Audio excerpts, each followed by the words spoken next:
everyone, and welcome to FedScoop TV. I'm Greg Otto, and I'm here at the Federal Forum, and I'm talking with Maria Roat, the CTO of the Department of Transportation. Maria, thanks for joining us today. Good, thank you. So talk to me about some of the changes that are occurring as far as IT growth and innovation in 2015. Couple things that we're really looking at the Department of Transportation is there's been a big interest in data and visualization and analytics, and we're really taking that interest and the momentum that we've generated. We've got a chief data officer now. We're taking that momentum and really looking at how we share that information across the department where there's been silos of information across the different modes of transportation, looking at how we share that. So using innovation in that we're sharing the information, looking at how we can use data from a multimodal perspective, because we get information from states, we share with the states, we share with other agencies. When you think critical infrastructure, first response. So when you look at data and the innovation around data and the ability to visualize that data and make it available, I think that's really for 2015, for this year, we're really focusing on to really make that data available so that we can do that analytics and think analytics as a service. So that data has to move on a network, and there are calls to sort of upgrade agency networks. Can you talk to me about how the ability to upgrade a network and move that data is changing?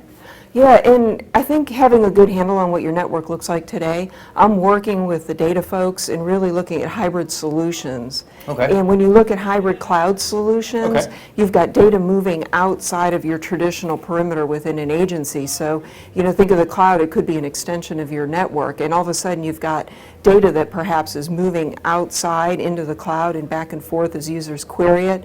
And you really have to pay attention to what those pipes are, whether they're coming in or going out. So you need to have a good handle on what you have today, because the network traffic is going to change from internally as it's moving around to now it's moving externally to your cloud provider or that extension of your network. And particularly if you're working in what I'm architecting, a couple of hybrid solutions for data in a couple of different clouds. So that data, the performance of the network is going to be important, that you know what you have now and that you can start doing some predictions on if we start moving data and what those trends are going to look like. So other than cloud, where do you see the government really able to pull from industry when it comes to improving their overall technology footprint? Is it in servers, virtualization, Internet of Things?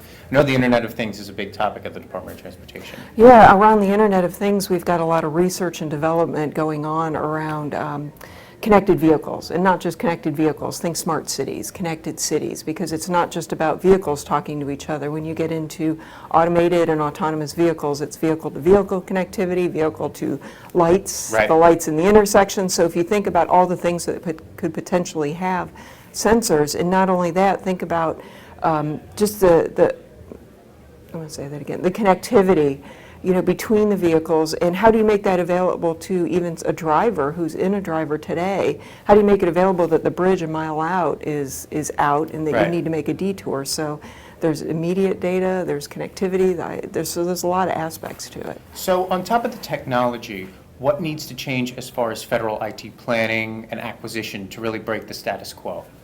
Planning for all that data, of course. There's going to be a ton of it when you start talking the sensor arena. And then what do you need to keep? Thinking through how do you save that data? What do you keep? What do you need to keep? So that's one area. And then when you start talking about all the other technologies, I'm working on an as-is. We're looking at the as-is for the department, but I'm really looking out for the next 3 years saying, okay, where do we need to be for the department? So we have all these things going on today. We talk about today, FY15 or calendar year 15 for innovation, but I'm looking out over the next 3 years saying, where does the department need to be positioned to be able to support, whether it's changes in data as we move to the cloud, data from vehicles as we're doing research and testing, all of those aspects. Very interesting to always hear about what the Department of Transportation is doing with data. Very interesting stuff. Thanks for taking some time out to talk with us today. Okay, thank you. For all of our YouTube videos, you can visit our YouTube channel, and for more information, you can check out fedscoop.com. I'm Greg Otto. Thanks for watching.